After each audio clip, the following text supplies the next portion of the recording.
Brian Thompson की मौत एक याद दिलाती है कि हेल्थ केयर सेक्टर के अंदर कितनी गहरी समस्याएं हैं। इस घटना के बाद पूरा कॉर्पोरेट और हेल्थ केयर सेक्टर हिल गया है। इस घटना में एक और शॉकिंग बात थी।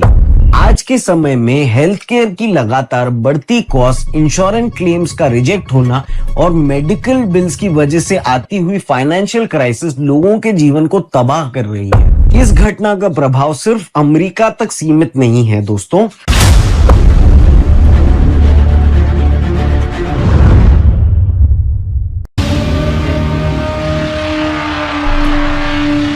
दिसंबर 2024 एक ऐसा दिन जो कॉर्पोरेट और हेल्थ केयर सेक्टर के इतिहास में याद रखा जाएगा।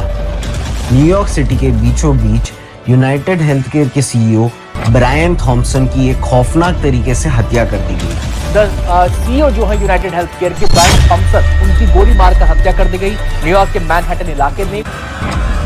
ये घटना सिर्फ एक व्यक्ति की मौत की बात नहीं है, बल्कि एक ऐसे सिस्टम के खिलाफ उभरती हुई टेंशन की तस्वीर है जो लोगों के जीवन को प्रभावित करता है।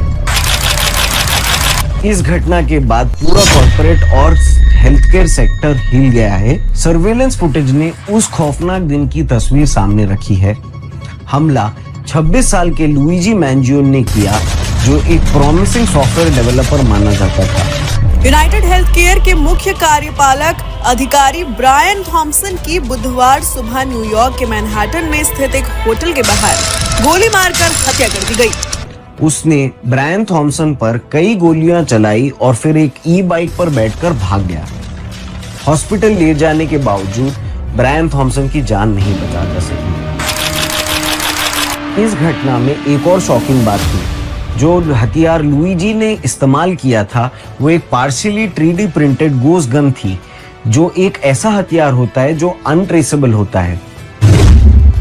लेकिन सबसे बड़ी पहेली ये है कि एक होनहार प्रोफेशनल ने ऐसा कदम क्यों उठाया। क्या ये एक व्यक्तिगत दुश्मनी थी,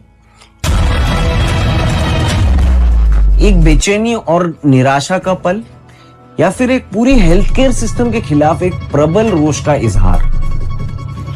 Not long following the assassination of United Healthcare CEO Brian Thompson, many Americans turned to social media to express their outrage towards health insurance companies.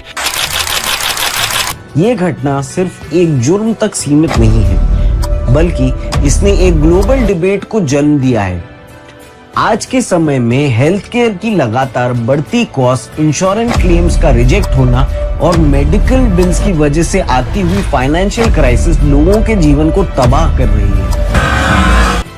Public का गुस्सा हेल्थ केयर कंपनीज के खिलाफ बढ़ता जा रहा है। क्या ये मर्डर इस रोष का प्रतीक था? इस ट्रेजेडी के कुछ बड़े असर समझने जरूरी हैं।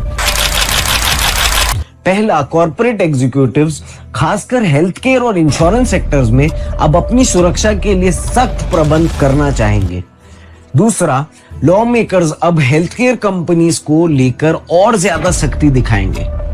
पब्लिक का प्रेशर सरकार पर बड़े रिफॉर्म्स के लिए पड़ सकता है, जिसमें क्लेम अप्रूवल्स और प्राइसिंग मॉडल्स में ट्रांसपेरेंसी की डिमांड की जाएगी।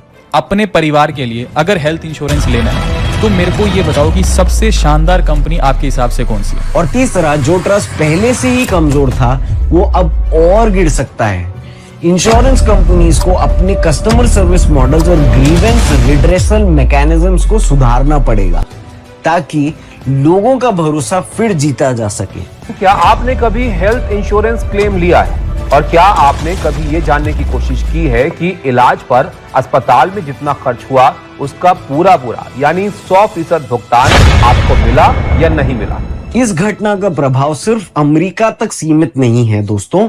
भारत में जहां काफी insurance companies global insurance companies जैसे यूनाइटेड हेल्थ केयर के साथ जुड़ी हुई हैं, वहां भी डिलेड क्लेम्स, हिडन क्लॉजेस और पुअर कस्टमर सर्विस जैसे इश्यूज कॉमन हैं। भारतीय इंश्योरेंस कंपनीज को अब प्रोएक्टिवली इन इश्यूज को एड्रेस करना पड़ेगा। ग्लोबल इंसिडेंट्स जैसे ये एक पूरे सेक्टर में डिस्ट्रेस को हाईलाइट कर रही है।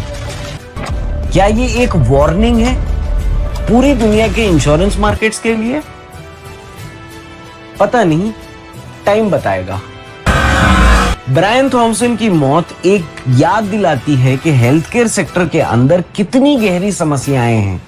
क्या ये ट्रेजेडी एक बदलाव की शुरुआत है या फिर एक भूली बिसरी हेडलाइन बनकर रह जाएगी? ये तो वक्त ही बताएगा। लेकिन एक बात तो तय है कि हेल्थ केयर और इंश्योरेंस सिस्टम में सुधार की जरूरत कभी इतनी गहरी नहीं हुई है। आने वाले कदम इस इंडस्ट्री और यहां से जुड़ी जिंदगियों का भविष्य तय करेंगे।